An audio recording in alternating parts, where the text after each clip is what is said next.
nome é Francine Orgaide, eu sou estudante da Univesp, estou no 4º bimestre de Engenharia de Produção. Meu RA é 1818454. O trabalho do meu grupo é sobre biodegradação da vinhaça do etanol, visando redução do impacto ambiental de seu uso no solo. Agora a gente vai falar um pouquinho sobre isso. Nos últimos anos, a discussão sobre biocombustíveis vem crescendo. Essa discussão é uma boa porque os biocombustíveis apresentam uma opção renovável e menos agressiva ao meio ambiente. O Brasil tira vantagem disso e é um grande produtor.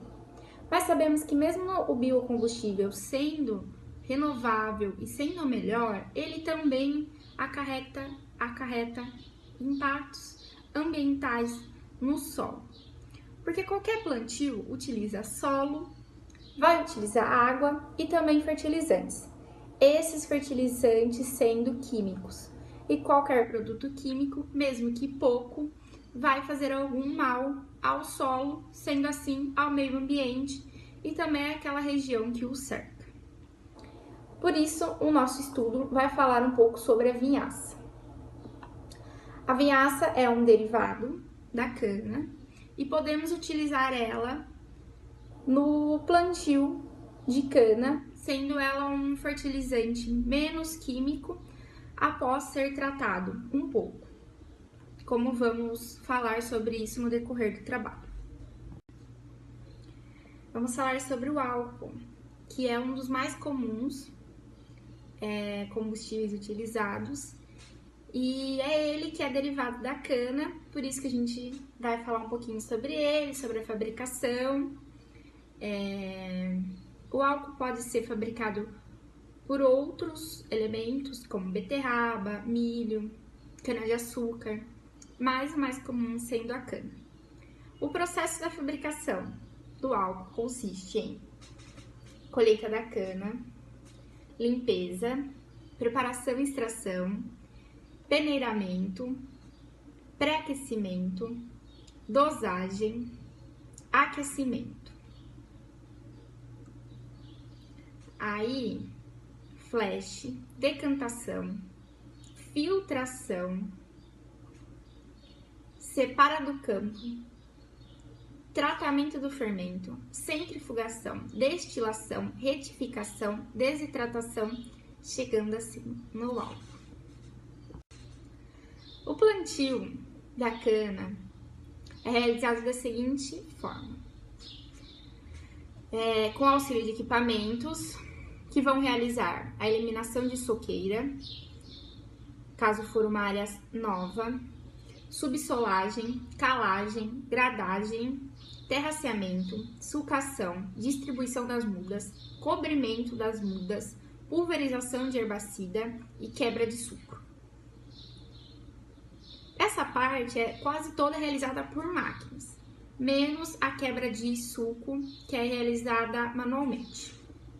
Olá, meu nome é Natália, meu RA é o 180-0542 e para o nosso trabalho de PI eu irei falar sobre o uso de agrotóxicos e fertilizantes nas plantações de cana-de-açúcar. Sobre os agrotóxicos.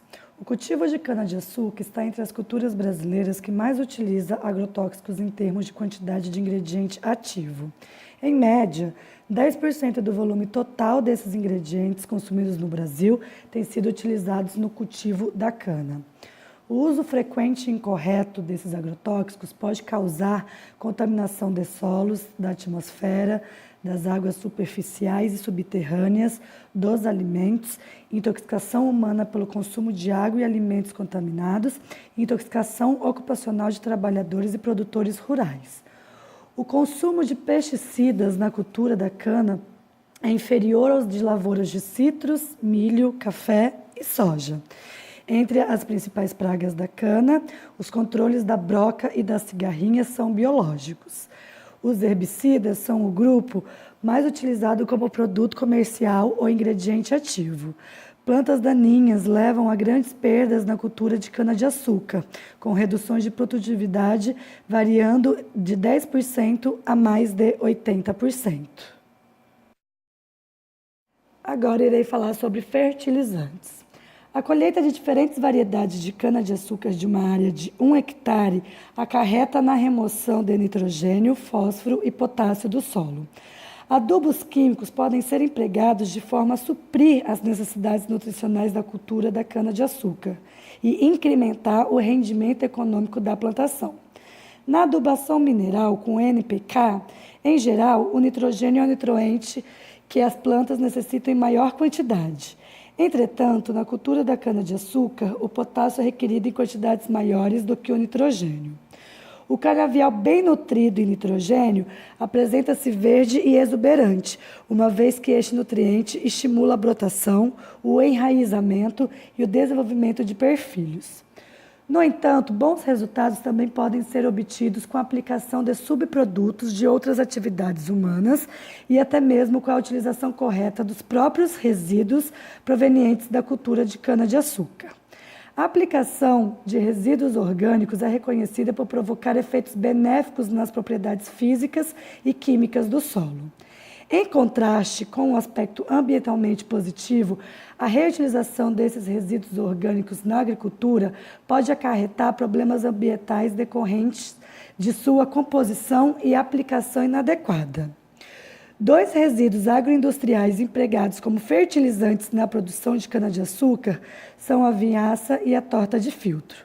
Apesar de seus valores nutricionais serem reconhecidos desde a década de 50, a partir de 1999 que se intensificou seu uso, quando houve a mudança cambial e a elevação dos preços dos fertilizantes químicos, o que encareceu muito a adubação. A vinhaça é um resíduo gerado na produção do álcool. Para cada litro de álcool são produzidos cerca de 10 a 13 litros de vinhaça, com diferentes concentrações de potássio, de acordo com o material de origem.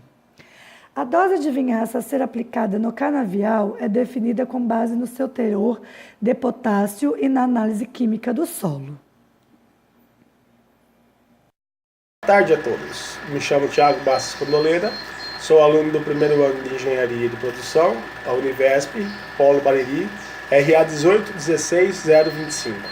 Vim aqui para falar para vocês um pouco sobre o projeto integrador nosso, filtragem da vinhaça, né? Falar um pouco sobre a logística e as tecnologias de implantação do transporte de vinhaça. Tá? Antes da década de 70, as usinas descartavam a vinhaça nos rios. Né? A partir da década de 70, essa prática foi proibida. Então, as usinas passaram a fazer armazenagem nas próprias usinas, em lagoas, tanques, né? E utilizaram então na fertirrigação. Devido ao seu alto teor nutritivo, passaram a utilizar a vinhaça como um fertilizante natural. Né? Só que, como não existia nenhum tipo de projeto ainda nessa época, então muitos acidentes ambientais aconteceram devido ao vazamento da vinhaça. Né? De 2013, o projeto de lei foi criado, número 5.182, que regulamenta o transporte, o armazenamento e a aplicação da vinhaça pelas usinas. Então, a partir de 2013, tiveram um parâmetro para poder seguir. Né? As usinas passaram a fazer a armazenagem da vinhaça em tanques impermeáveis, né, que tenham no mínimo a capacidade para um dia de produção da usina. Lembrando que para cada 1 litro de álcool a usina produz 13 litros de vinhaça. E que tenham manutenção de borda e que sejam impermeáveis para que não contamine o lençol freático, devido à grande quantidade de vinhaça, para que não contamine o lençol freático. Né? As usinas, elas fazem o transporte da vinhaça para os campos normalmente em canais por gravidade, né, que levam a vinhaça através da lavoura e distribui para as lavouras. Né.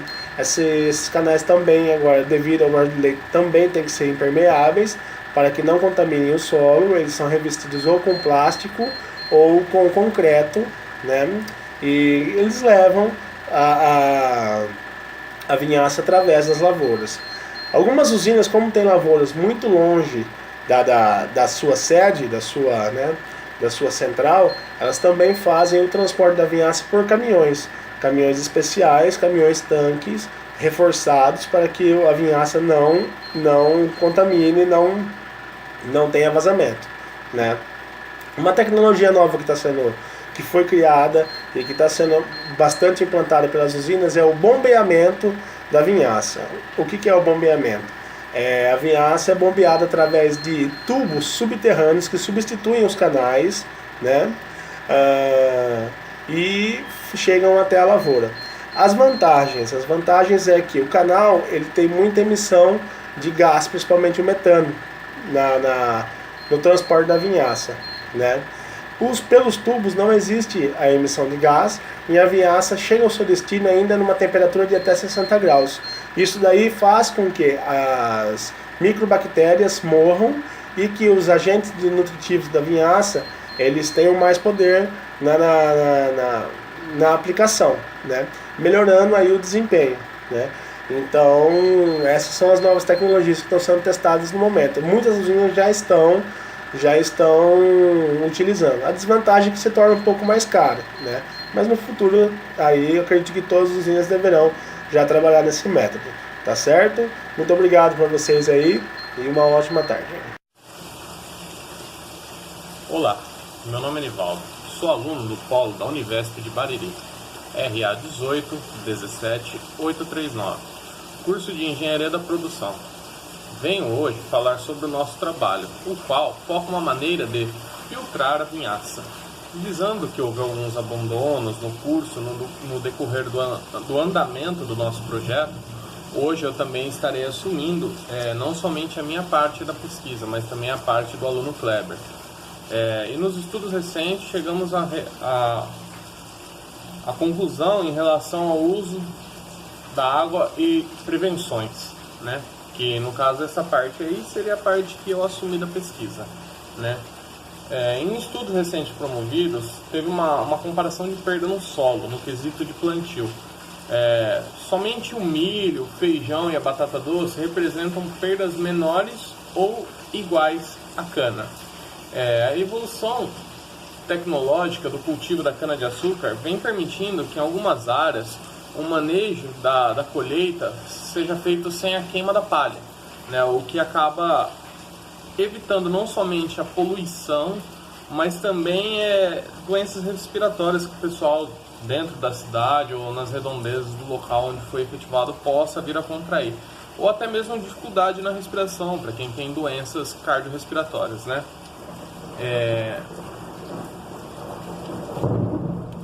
O manejo da queima sem palha, ele vem também não somente na parte da saúde, mas também vem apresentando uma melhora assim, significativa na conservação dos solos, né?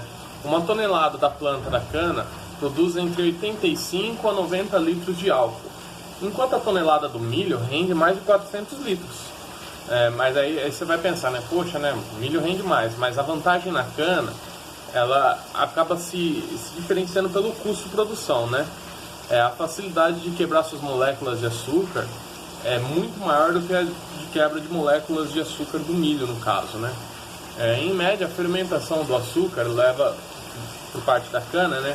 Ele leva de 10 a 12 horas, enquanto o milho demora de 38 a 45 horas, ou seja, o custo, tempo-benefício da cana é muito maior, né?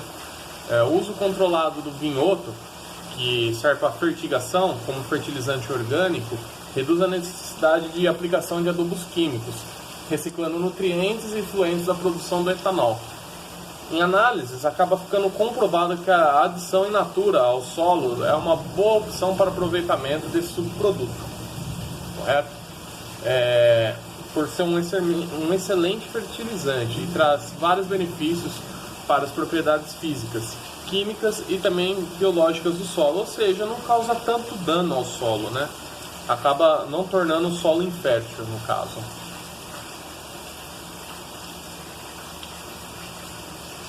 Essa parte aqui você vai fazer um corte, tá, França? Eu acabei perdendo aqui a... Pronto, achei. Ele aumenta o pH e a capacidade de troca catiônica do subproduto, por ser um excelente fertilizante, e traz vários benefícios para as propriedades físicas. Caralho, li duas vezes a mesma parte, peraí.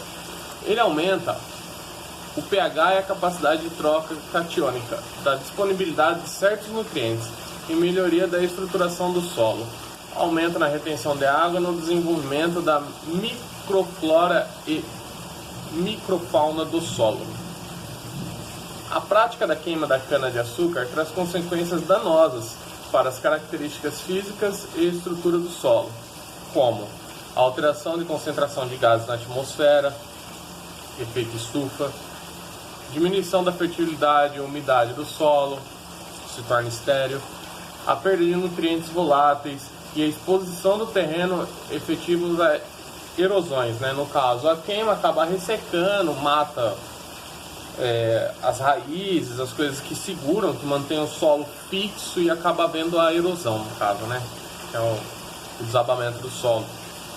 A produção de cana-de-açúcar no Brasil é realizada praticamente sem uso de irrigação, até porque a cana ela é uma planta que ela não necessita de uma irrigação excessiva, né? Ela acaba até apodrecendo.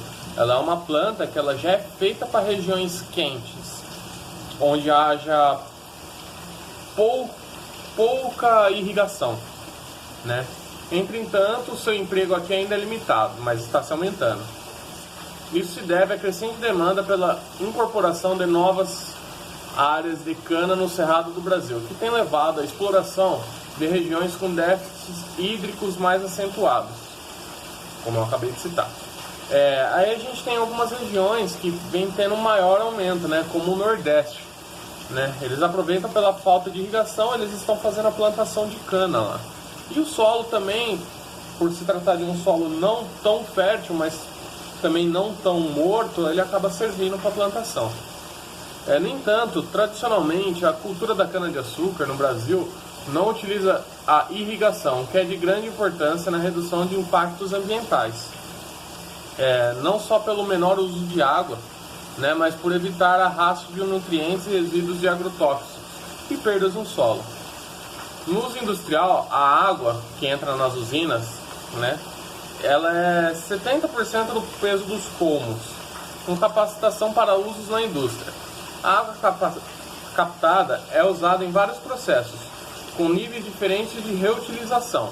Ou seja, ela é usada em um processo, automaticamente ela acaba sendo utilizada em outro. A perda da água na produção da cana, no caso, né, do líquido que a cana produz, é muito pouco, é muito baixo. E uma boa parcela disso é devolvido para a própria empresa, para que seja receptado e utilizado em outros setores, né? A outra parte é destinada juntamente com a vinhaça, que seria a parte que é o reutilizado, e tem uma parte que não é reutilizada, que ela é direcionada junto com a vinhaça, para fazer a fertirrigação. Eles fazem uma mistura de toda aquela água que ela acabou sujando no percurso para fazer a limpeza dos instrumentos, essas coisas. Eles misturam ela junto com o produto fertilizante e usam para fazer a irrigação, ou seja, a perda da água é nula, basicamente é nula. A diferença entre a água e a água captada e a água lançada consumida internamente nos processos que a usina utiliza é muito baixa, entendeu? É algo assim que basicamente é nulo. Nos valores médios de eficiência industriais, onde cerca de 85 litros do etanol é produzido por tonelada de cana. E o consumo é de 92 metros cúbicos, corresponde a 10,8 litros de água por litro de etanol. Essa parte finalizando é a minha parte da pesquisa, né? Que é a parte que cita o uso da água e as prevenções que podem ser utilizadas para a produção da cana.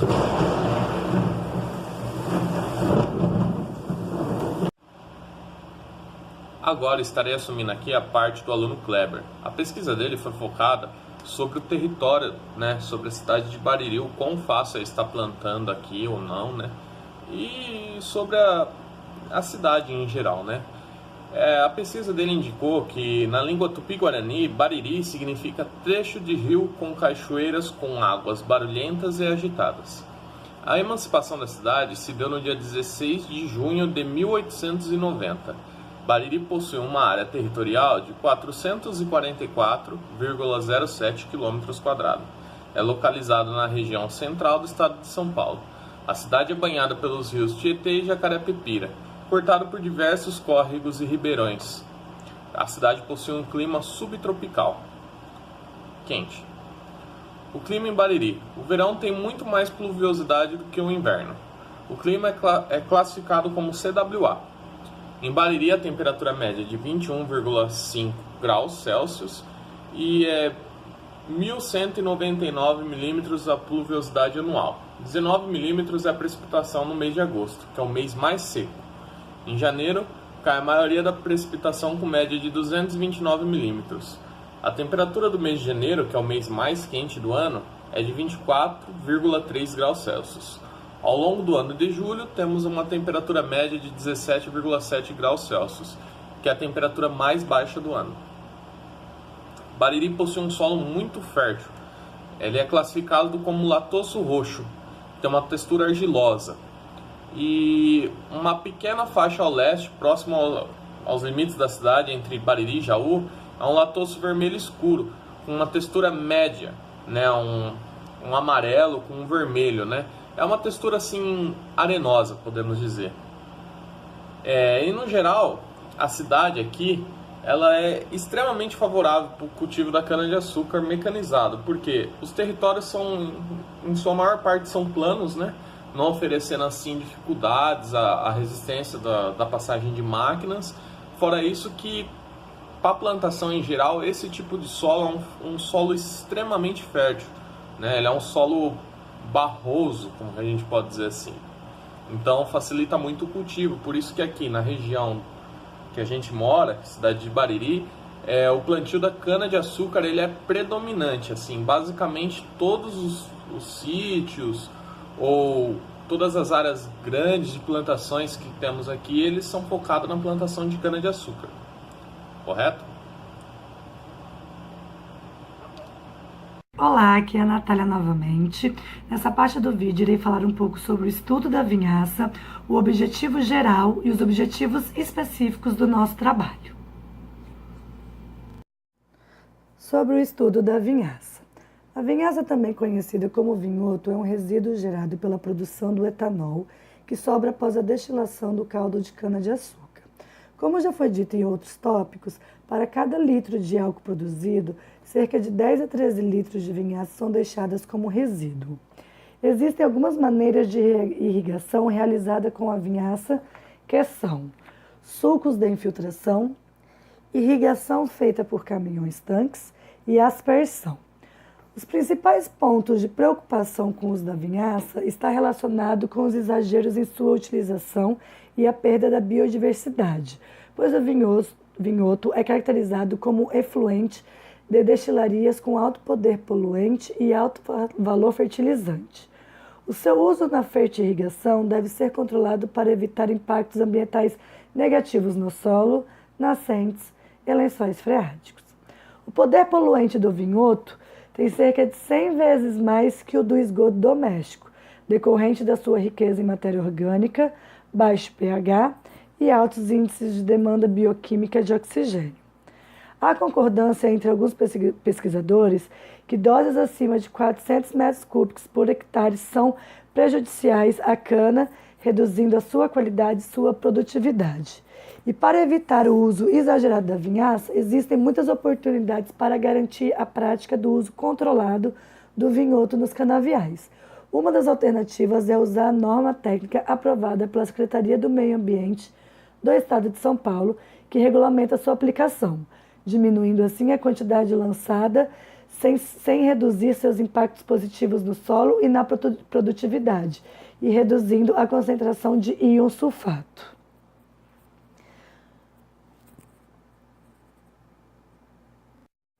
Objetivo geral.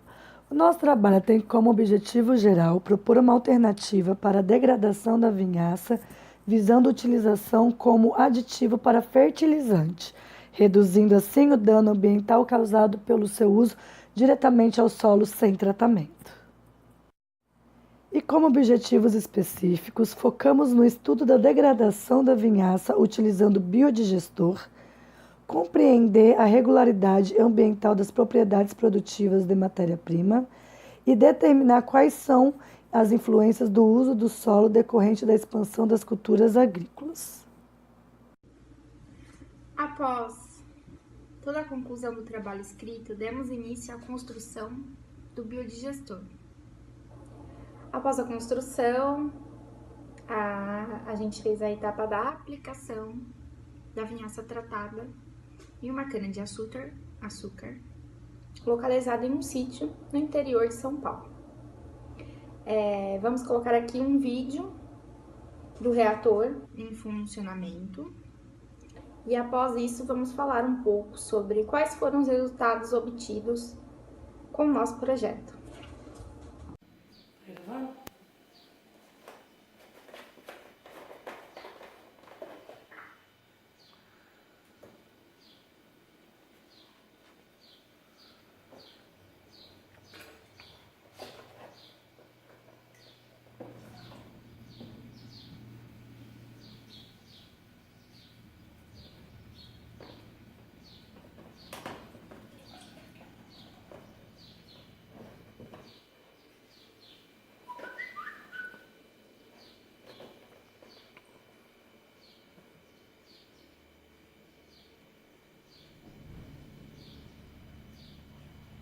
Não pode esperar.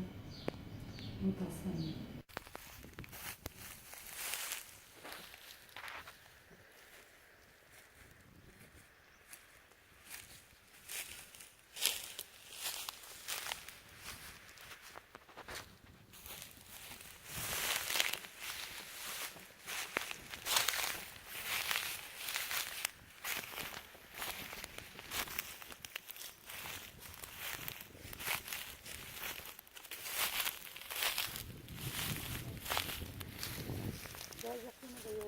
A luz tá boa daí?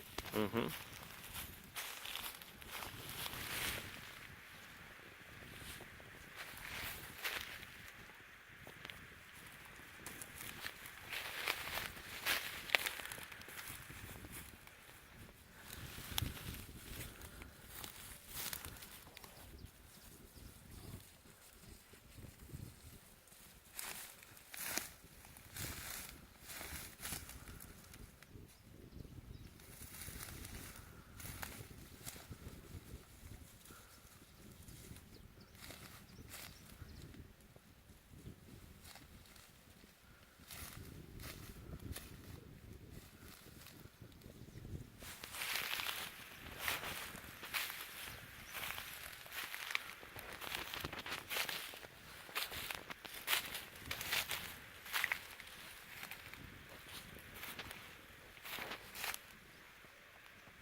Após passado o período da análise, podemos observar que a vinhaça tratada manteve a cana forte e que a cana estava igual à cana que foi plantada com fertilizante químico. Então, com isso, podemos observar e concluir que a vinhaça tratada é boa sim e ajuda na produção, sendo um fertilizante mais natural e que não polui tanto o meio ambiente.